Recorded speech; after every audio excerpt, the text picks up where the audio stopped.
gents. Andrew, perhaps just to start with you, mate. You're back to full fitness, you're training. Eddie said that you were training last week. How close do you think you are? I imagine you're ready to pull on 15 jersey if needed. Yeah, mate, I'm ready to pull on any jersey if needed. No, look, yeah, good week last week.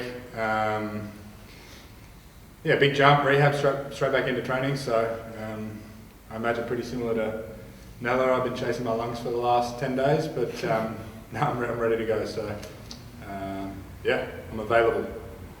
Terribly frustrating. Can you talk us through, did you think it was going to be so niggly that you miss a couple of matches? And secondly, Eddie's kind of spoken about a lot of players coming back from long-term injuries, and it often takes a little while to find your feet. Do you feel like that wouldn't be an issue for you because you've actually played a fair bit for the Rebels this year? Well, the first part of that question, yeah, it's incredibly frustrating, these sorts of things, but it's part of the game we play. So did I think it was going to keep me out for ages? No. Did I think it was minor? Do you ever think it's minor? I'd like to joke I've got the lowest pain threshold in the team. So at one point I thought my leg was falling off, but it turned out to be a pretty minor hamstring. So yeah, look, glad to be back involved. In terms of the second part of the question, yeah, I'm getting used to coming back from injury at the moment. It's been pretty stop-start last 2 years, but yeah, I mean, it's tough coming back from injury, but again, that's part of the game, and fortunate the way we've been training lately, it's probably as hard, if not harder, than any game could throw at us. So I'm in the best possible spot to be prepared to come back, I reckon. And we know, like selection, it's so competitive, there's depth, and we've seen that with Tom falling out of the squad. An opportunity potentially for yourself or someone else to pull on that 15 jersey, but it goes to show that you've got to take that chance, don't you? You can't allow the door ajar for anyone else to potentially grab hold of it, particularly in the World Cup year. Yeah, I mean, that much has been true forever, for as long as I've been involved. So yeah, I mean, we're blessed with depth in the outside backs here, and yeah, you said it. You don't take your opportunity, then you leave yourself up for those things you can't control. Andrew, what can you take out of the way that Tom did play in the number 15 jump for those last two games, and what you can potentially do differently if you do start there this weekend? It's a tough question. Hey? Nella's just giving me some advice here. Oh, look, to tell you the truth, I thought Righty was pretty good, to be honest. I mean, first game in South Africa, limited opportunities. The way the game went, we didn't have a lot of balling. The stats were 70-30 or something sort of to that effect. So again, as an outside back, wing, fullback, it's tough to get in the game there. So yeah, I didn't think he did a lot wrong. Even against Argentina, had some great touches.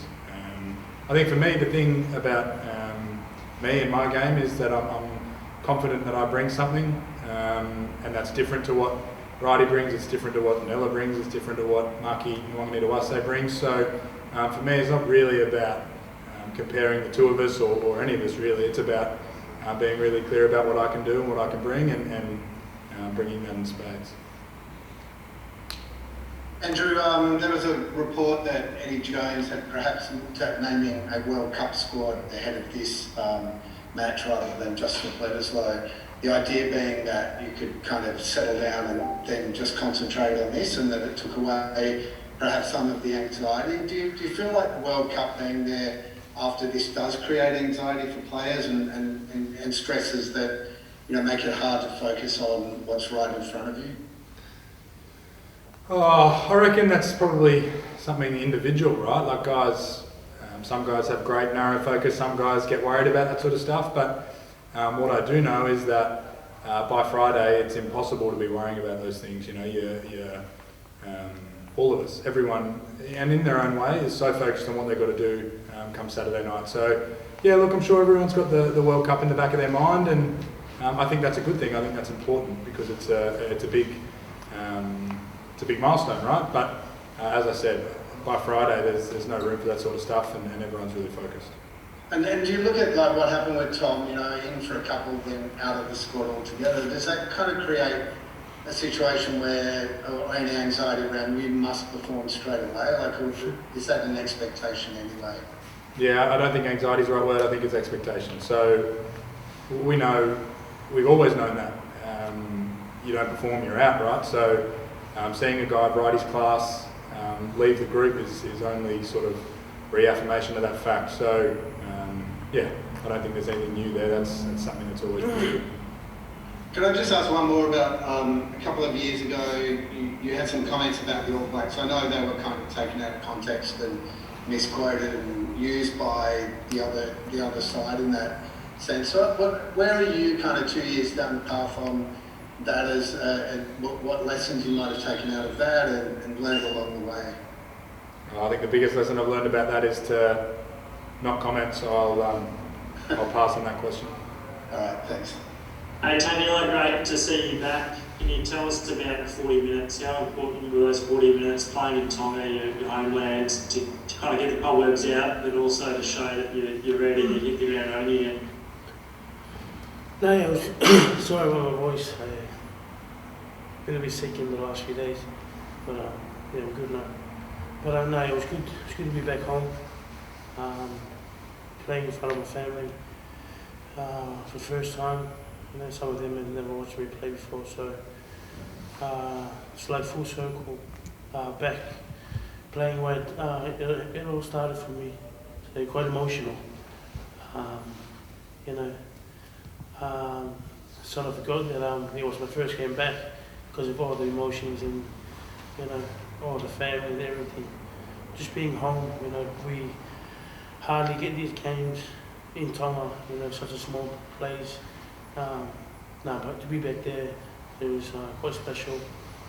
And to play 40 minutes, you know, get it done, you know, it was good to know that I've done the right thing with the rehab and stuff, and I'm confident that I can, you know, play at this level now. Yeah, and you're gonna, if you're selected, it's up against New Zealand, where of course you moved. It must always be special when you take on the All Blacks. But secondly, did you find that having blown off the cobwebs that you feel like you're both mentally and physically ready for a Bledisloe match, which doesn't, you know, it's not. There's very few matches that are probably such a big test and taking on the All Blacks. I mean, you know, everybody's, you know, excited when it comes to play World Cup.